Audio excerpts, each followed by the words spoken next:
This is WMBD News on the Record. Good evening and welcome to WMBD News on the Record. I'm Cameron Main. It's where local leaders get candid and big issues get broken down on the record. We've been covering the Senate campaign in depth over the course of this month. We have another Senate candidate here in the studio. Kevin Ryan, thank you so much for coming on. Thank you for having me. So, for the people who don't know you, who are you and why did you decide to run? Right, so my name is Kevin Ryan. I'm a Marine Corps veteran, a public school teacher, and a New Deal Democrat from a new generation.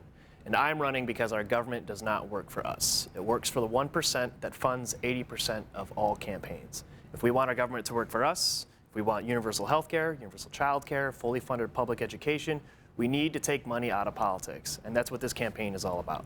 So you would like to see something like Citizens United getting repealed or something of the lines of that? Yes, so we need to overturn Citizens United and Buckley versus Vallejo through a constitutional amendment that establishes three things. One, that Congress has the Article I authority to establish spending limits in campaigns, to declare that money is not speech and corporations are not people. Once we do that, we will remove the corrupting influence of money from politics and we'll start electing people more representative of the people to create a government that works for the people, not the 1%.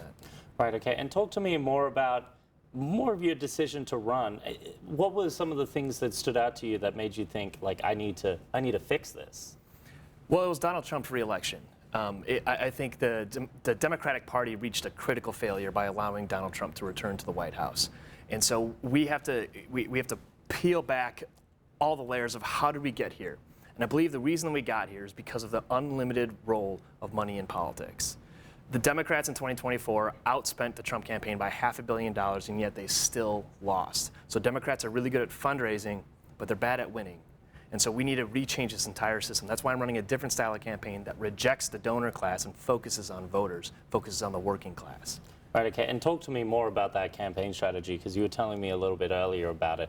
You're denying basically the idea of getting wealthy donors to support you, and rather, are you getting money from basically single donations from your potential constituents? Right, so what we did is I used my savings to buy an old school bus, and I retrofitted it into our mobile campaign office, and we committed to traveling across the state to all 102 counties.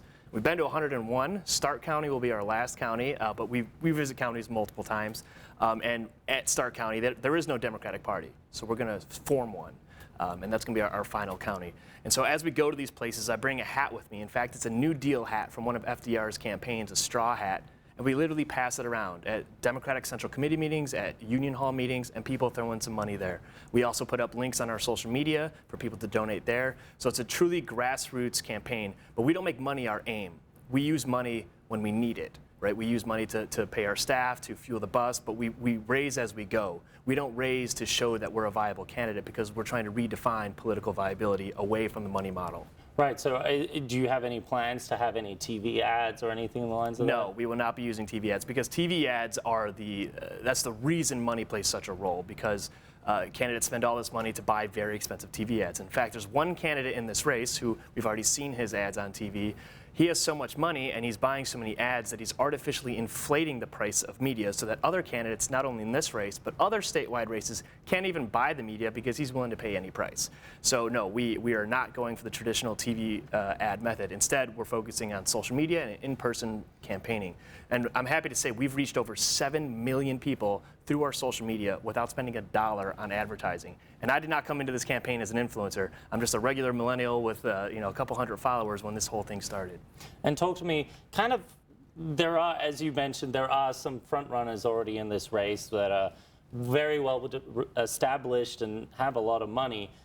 Talk to me about why some people should consider you over the top 3 candidates that are running. Well, because I'm serious about campaign finance reform. You cannot say that you want to end Citizens United, to end dark money, to take money out of politics, while trying to put as much money into your own campaign as possible. I'm the one walking the walk on campaign finance reform. And if we want to take money out of politics, we need to start electing people who reject money in politics. And that's what we're doing. And we need to take money out of politics to make the government work for all of us. Because if you're working full time and you can't afford to live, it's not your fault. It's because the system is rigged. The system works for the 1% that benefits off the exploitation of the working class. We need to flip that and make government responsible to the people and not the 1%. All right, thank you so much for coming on. Appreciate it. Thank you. Next up, we'll actually have a look at how the homeless situation is going on in Peoria and why some changes at the federal level could impact the area. But first, we'll have your local weather authority. Stay tuned.